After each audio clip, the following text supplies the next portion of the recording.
Music.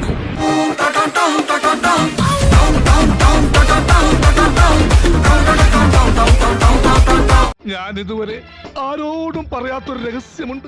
Keralam അറിയാത്ത രഹസ്യം, India അറിയാത്ത രഹസ്യം. എവിടെ നിന്ന് തുടങ്ങണമെന്ന് ലാലേട്ടൻ പറയട്ടെ. എന്തായാലും ഓരോരുത്തരായിട്ട് നമ്മൾ ഇങ്ങനെ വന്നോണ്ടിരിക്കുകയാണ്. നീ എന്താണ് ഉദ്ദേശിക്കുന്നത് വത്സ? മോളെ നീ എന്താ ഉദ്ദേശിച്ചത്? എനിക്ക് പിടികിട്ടിയില്ല. 3 പതിറ്റാണ്ട് കാലത്തെ അമ്മയുടെ ചരിത്രത്തിൽ ഒരു സൂപ്പർ സ്റ്റാറിന്റെ നേതൃത്വത്തിലുള്ള ഭരണസമിതി പടിയിറങ്ങി പോകുന്നത് ഇതാദ്യം. അങ്ങനെ പടക്കടകുദാഹവ എന്തൊക്കെ മേളായിരുന്നു. പാട്ട്, ഡാൻസ്, കൂത്ത്. ഞാനും എൻ്റെ സഹപ്രവർത്തകരുമായിട്ടുള്ള ഓരോ നിമിഷങ്ങളും എണ്ണപ്പെട്ടതാണ്. ഞാനും എൻ്റെ സഹപ്രവർത്തകരുമായിട്ടുള്ള ഓരോ നിമിഷങ്ങളും എണ്ണപ്പെട്ടതാണ്.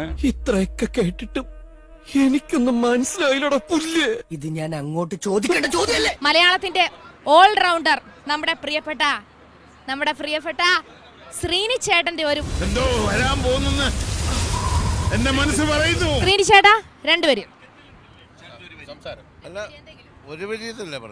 ഇവനെ സൂക്ഷിക്കണം. അവൻ നമ്മളെ കുഴപ്പിക്കാനുള്ള പരിപാടി. ഇവനിതിൽ എന്തോ കൈയുണ്ട്. ജനാധിപത്യത്തില് സ്വേച്ഛാധിപത്യമില്ല. സ്വേച്ഛാധിപത്യത്തിന് ആരോടൊന്നും ചോദിക്കാനില്ല. എന്ത് തേങ്ങയാടി പറയുന്നേ? എനിക്കൊന്നും മനസ്സിലാവുന്നില്ല. എന്തോ കുത്തി പറയുന്ന പോലെ എനിക്ക് ഫീൽ ചെയ്യുന്നുണ്ട് കേട്ടോ. അദ്ദേഹം പറഞ്ഞതിൽ വലിയ അർത്ഥമുണ്ട്. അത് ഇന്നത്തെ തലമുറയ്ക്ക് മനസ്സിലാവില്ല. ഒരു 100 വർഷത്തിന് ശേഷം മനസ്സിലാകേണ്ട കാര്യങ്ങളാണ് ഇപ്പൊ പറഞ്ഞിരിക്കുന്നത്. ഈ പറഞ്ഞതിന് വേറൊരർത്ഥം ഇല്ലേ? മഴവില്ലഴകിൽ അമ്മ എന്ന ഷോയുമായി ബന്ധപ്പെട്ട് അദ്ദേഹം പറഞ്ഞ ഓരോ വാക്കിനും അർത്ഥങ്ങളുണ്ട്. ഒരക്ഷരം പോലും തെറ്റിയില്ല. നടിയുടെ ലൈംഗിക പീഡന പരാതിയിൽ നടൻ സിദ്ദീഖിനെതിരെ കേസെടുത്തു. തിരുവനന്തപുരം മ്യൂസിയം പോലീസാണ് കേസെടുത്തിരിക്കുന്നത്. എനിക്ക് എന്തായാലും ഒരെണ്ണം മതി, അത് തന്നെ ധാരാളം. പൊളിഞ്ഞൂപ്പാടിളകി പാപ്പരായിരിക്കുന്ന ഈ മകനോട് കാരുണ്യം കാണിക്കണേ. മുകേഷിനെതിരെ ഉയരുന്ന ലൈംഗികാരോപണം, ഒന്നിനു പുറകെ ഒന്നായി ഉയരുന്ന വിവാദങ്ങളിൽ MLA സ്ഥാനത്തു നിന്നുള്ള രാജിക്കായി കടുത്ത സമ്മർദ്ദമാണ്. ഞാൻ 2 എണ്ണം അല്ല, അതിൽ കൂടുതൽ താങ്ങും കേട്ടോ. അതിന്റെ കയ്യിലിരിപ്പിന്റെ കുഴപ്പ കണ്ട പെണ്ണുങ്ങളെ കയറി പിടിക്കാൻ നിന്നോട് പറഞ്ഞു. ഇടിവെട്ടിവന്റെ തലേ പാമ്പ് കടി. ഇവിടെ മൈത്താണ്ടി നമ്മുടെ ഇപ്പോഴത്തെ അവസ്ഥയെ കുറിച്ച് ഞാൻ പറഞ്ഞതാ.